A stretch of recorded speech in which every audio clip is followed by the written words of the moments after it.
Right now, I need y'all to bring that energy back up because it's time for our feature set of the evening. You can see him on Sirius XM. He travels all over the country. Please give a warm welcome right now to my friend, Mr. R.J. Ryan!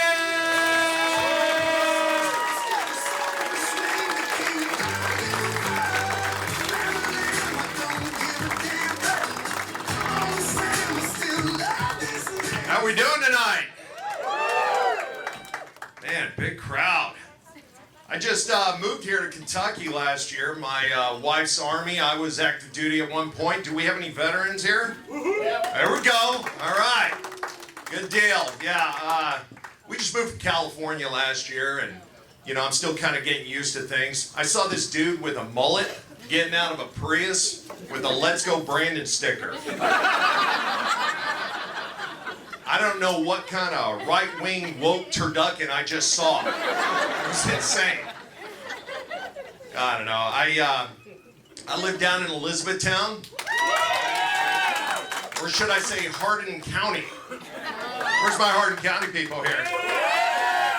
Biggest county, That's another thing I had to get used to moving here from California.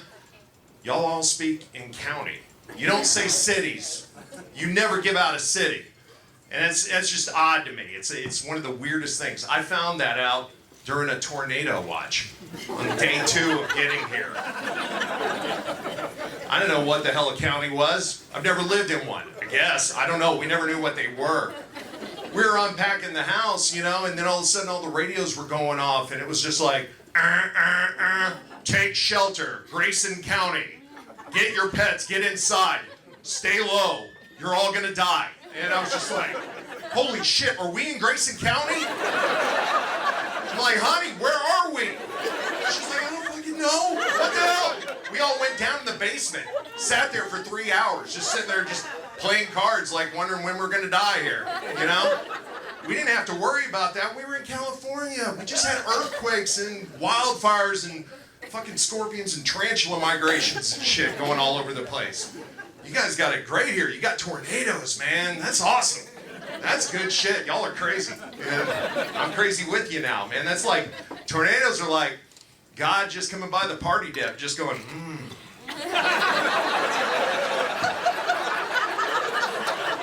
Kentucky tastes good. Have to make some more of that. Yeah, so I live in Hardin County, no big deal, And I love the county, the people are nice. I'm enjoying Kentucky. We started driving around. My wife and I were looking for a new church to go to, trying to get our Jesus on. And we found it. Some of these people know what it is. We have a church there called the Blue Ball Baptist Church. Nasty. Nasty Jesus up in that place. Man. Wife and I are like, yeah, Jesus makes me hot. We're going to go check this out, We went there, but that waiting line to get in was just, whew, couldn't make it in. Now, when I'm not doing this and I'm kind of waiting on that Netflix money to come in, I drive a truck. I do deliveries for Menards. Fucking rules, man. Lowe's and Home Depot can suck my dick. You want your supplies, you save big money in Menards, remember that, okay? We're the southernmost Menards. We get it done. I'm your driver. You want to meet me in person, order a couple $1,000s worth of supplies, and I'll bring it in my big rig, and I'll come and perform for you, tell you some dick jokes. I don't know, that's fine. Whatever you want. I do children's birthday parties too, but it's, No, it's cool. Ladies, I don't want to put on airs and get anybody too excited, but I'm also forklift certified. Ladies, I'll give you a second to pat dry, or I can call the National Guard, get some sandbags, put around your chairs. No big deal. We'll see if we can get through this. I enjoy it. It's a lot of fun. I get to see certain things here. You got neat demographics here. It's a really cool mix of people. And you have Amish people. I go to Amish farms over in Stephensport and Union Star. I don't know what fucking county that is. That's why I'm just naming out the cities, okay? So I go to these places and they're like hardcore. See, my wife, she's from Pennsylvania, so we're used to seeing Amish, okay? My dad's family's from Ohio. I'm used to seeing it. Y'all got them like in your Chick-fil-A's and fucking Walmarts and stuff, man. Y'all got them running feral all over the place, you know? That was odd. We didn't have them out in the desert, in the Mojave Desert, man. Jebediah said, fuck that. No way. I'm not going out there. So, I mean, like I was in Walmart the other day, and I saw one out of the corner of my eye. I'm like looking at it, like, whoa, what's he doing out here? Something better call animal control, man. I don't know. I'm not used to seeing him running feral out there, you know? And he was just there, and I was watching him. I'm like, what is he doing? And then they were playing Shania Twain, and he's just sitting there tapping his foot. And I'm like, no, you can't do that. You know? My buddy said they call them Mennonites here. Yeah, it's like Amish the musical. I don't know, you know? Amish light, half the rules, but twice the tax benefits. I don't know, you know? Going to hell on that one. I love these guys, you know? I go out to their farms and I go to the hardcore Amish, like no power, no nothing. And I bring them out all kinds of construction materials when they're building a house or a barn or whatever. And I pull up and there's like 30 buggies. No shit, they're out there. And they're all just kind of mean mugging me as they stand there with their Abraham Lincoln starter kits, you know? And I'm looking at them and I'm like, you know, what's up, guys? And then like only one can talk to me like they're a motorcycle gang, you know? I'm like, man, I'm gonna get jumped in out here. These guys will kick my ass. I mean, they're just lifting up donkeys all day. I don't know. So, yeah, I enjoyed being with them, you know? But with all the good stuff that we've had some bad stuff too. You know, it's always been a little bit difficult for us, for my wife and I. You know, right after we moved here, my mother-in-law came to live with us. You see where this is going? All right. She was living with my brother-in-law over in D.C., and then all of a sudden he had an emergency home renovation, and he needed her out in a week. And I was like, okay, I guess. And my wife is a little skeptical about it, you know? But I'm just kind of like, hey, you know, we can do this. I was a ranger in the Army. I was a flight medic in Iraq. I can handle this. I can handle anything. I can embrace the suck. What is she, like 100 pounds? 75 years old? All she loves to do is smoke. My wife was like, don't forget, she's a diabetic. She eats candy every meal, and she doesn't take her medicine. So I'm like, all right, I can handle this. It's only 6 weeks. That was a year ago. Oh man, yeah, that is brutal. She keeps my feet moving. She's always coming up to me. Can you get me a Tylenol? I'm like, yeah, no problem, man. I'm heading out the door, but I'll get you a Tylenol. And I'm like, how's it going? And she goes, well, I mean, I just got some, I got some chest pains and I can't breathe. And I'm like, all right, Mayor of Candyland, it's time to go to the ER. And, you know, so we race her over there and, you know, get her in there. And I put her in a wheelchair and we start going in. And it was a Sunday and it was packed. I mean, just standing room only in there, right? All kinds of sick, gimpy people all over the place. It was gross, you know? You know, I don't look them in the eye or anything like that. I don't want to make them feel bad, you know? Definitely don't touch them. You don't want to catch anything, right? So I'm there, and she's looking. She sees it. She's like, oh, shit, I don't want to wait here. And she starts eyeing up the room, and I'm like, okay, she's looking for a seat. Her name's Grandma Pam. We call her the notorious GMP, all right? She waits for no one, okay? So she starts staring around the room. She wasn't looking for a seat. She was eyeing up the competition. Yeah, she wanted in. She wanted in there quick. So she found it as we got closer to the starting line. There was this dude in a wheelchair. He's older, probably 80, 800, I don't know. But he was just sitting there and he was like, and like this dude was legit sick. Like he deserved to be there. And all of a sudden she was like, all right, hold my beer. And then she like shot a hand up and I'm looking down, I'm like, what? She grabs my hand and then just starts shaking all over the place. Like moves her feet thing and then just starts sliding out, right? And I'm like, what the hell is she doing? I lean down and I'm like, I'm about to yell at her and then I realize like, shit, if you if you hit the floor, we're going to go in first. You know, we're not going to be here for 8 hours. Just go and hit the floor. Made it in an hour and a half. Thank you. Yeah, that was awesome. I'm a happily married man. My wife is here tonight. She's right there, Kathleen. I love you. She's followed me doing comedy. Well, she makes all the money and everything, you know. So we've been married for a while, you know, and we're starting to get kind of comfortable with each other. A little too comfortable. That's what happens after 15 years of marriage. Suddenly, it's not the I love you text. It's a text of a bowel movement that says, does this look healthy? I can tell that one. All right, there we go. I don't know, like, we fight over stupid things. I mean, like, really stupid things, okay? Like, my wife is smart, she's educated, she's a doctor, but she loads a dishwasher like a dickhead, all right?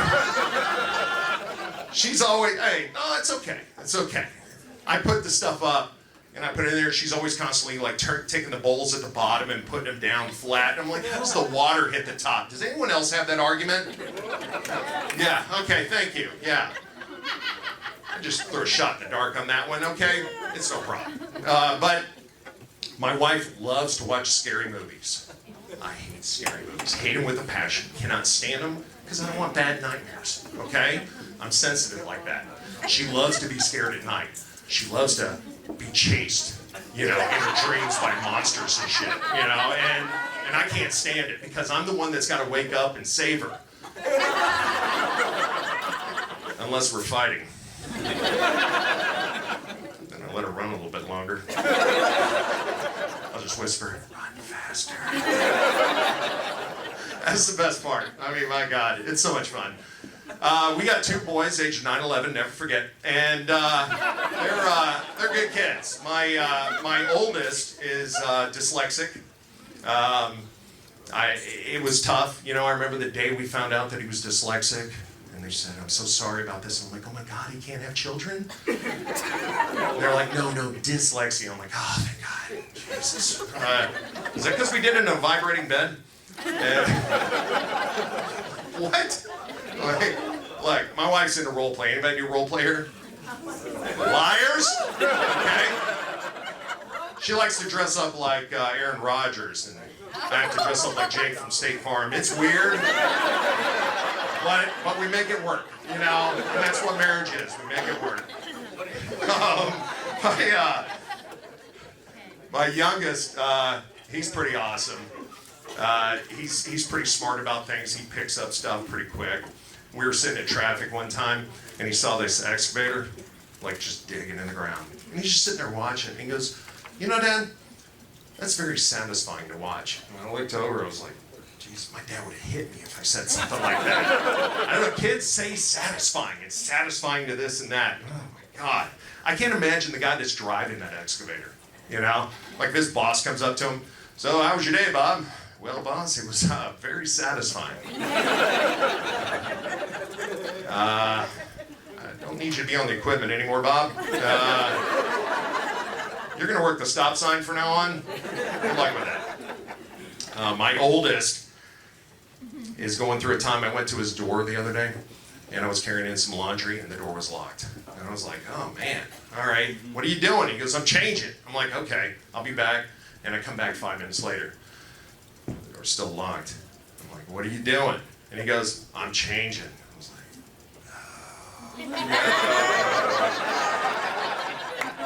oh. He started his ground training to become a Palm pilot. She didn't know that, you know. Anyways, yeah, so I don't know all the fancy medical terms. I don't want to bore you with that, but there's going to come a point where a boy breaks his hymen, and then he's going to become a full-time Palm pilot, like earn the wings and everything, you know, and salute you, you know. Have a good flight, son, and enjoy your life. It's horrible. It's horrible. My youngest, though, we took a trip last year to Gatlinburg, Tennessee. Anybody ever been there? Yeah, Love Gatlinburg. My son had a fascination with the Titanic, so we went to the Titanic Museum. Amazing place. If you've never seen it, they like built half the ship. And you get to go through there, and they give you like a passenger card, and you get to find out at the end whether you lived or died. And they have artifacts set up, and it's this amazing exhibit, right? Really cool. But I was walking in, and the first person that greets you is like, hey, just go this way, blah, blah, blah. And we get to the grand staircase, and this guy comes down the stairs in a three-piece suit. He's like one of the footmen or whatever, and he just stands like a step above us, and he's looking at us, and he's like, this is the grand staircase. This is only for the first-class passengers that would be able to use this, you know? Like, looking through me, you know? Like, I don't exist, all right? I paid $200 for these tickets. I fought for my country. You look me in the eye when you're talking to me. Don't speak to me like I'm dead. So I went up, and I was just angry. You know, I'm just misplaced anger as I'm walking around the place, and it just ruined the whole tour. I'm just like, man, fuck the Titanic, you know? I'm glad it drowned, you know? Next guy comes up, don't go down this hallway. Like, look at me in the eye. I'm better than this. You know, I don't deserve this. It wasn't until we got to the bridge. The captain's there. And he's trying to give this dramatic speech, and he's right beside the wheel, and he's like, and then, from the first call of the word iceberg, we had 23 seconds to turn the wheel, and he went to turn the wheel, and he kind of missed.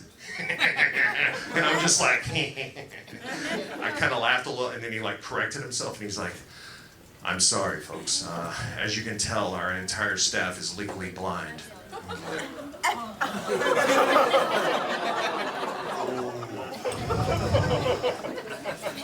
My youngest looked up at me, he's like, no wonder they hit the iceberg. True story.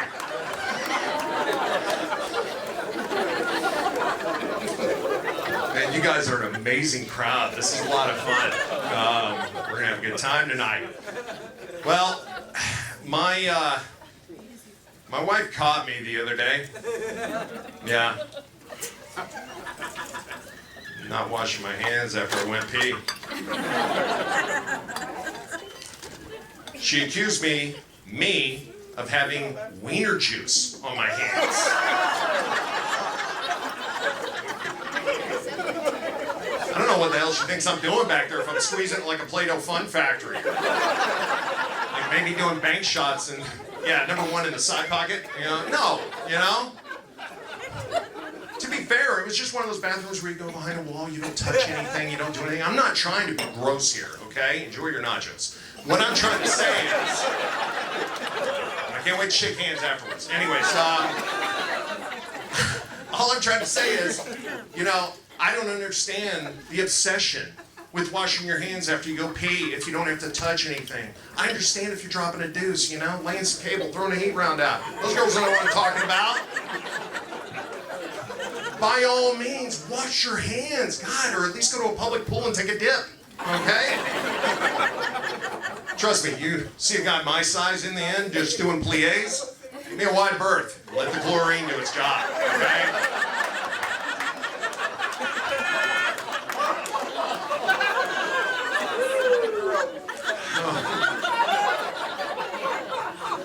Now, I know what some of you ladies are thinking, yeah, I get that, RJ, but it tingles and it burns. You know, that means it's working. Okay?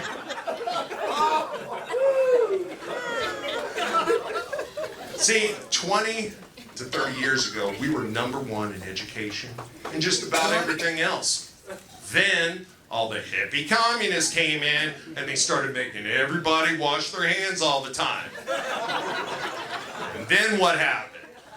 We started having men wear yoga pants and cry openly in public. And then it got worse. We started having boys named Noah and Liam and Aiden and Tristan, whatever the shit that is. The 4 horsemen of These kids are allergic to life. They're the reason I can't bring peanut butter cupcakes into my kid's school. I don't even know how we're going to win wars with kids like this when all the enemy has to do is just put a big old ring of peanut butter around their face.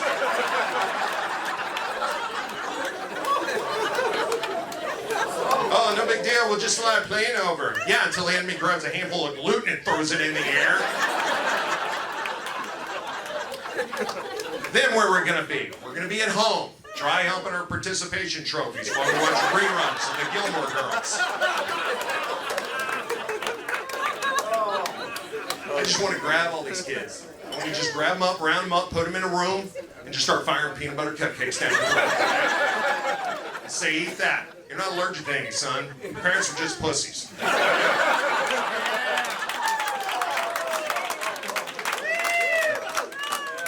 You don't have a nut allergy, son. Your dad just never had it.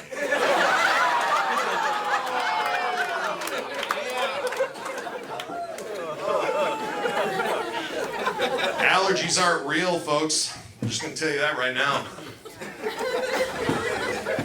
Allergies are like a woman's orgasm. Look. I get it. I know, that's proof. Look, it looks good in the movies and on paper and stuff, but it's not real. Not at all. Don't believe me?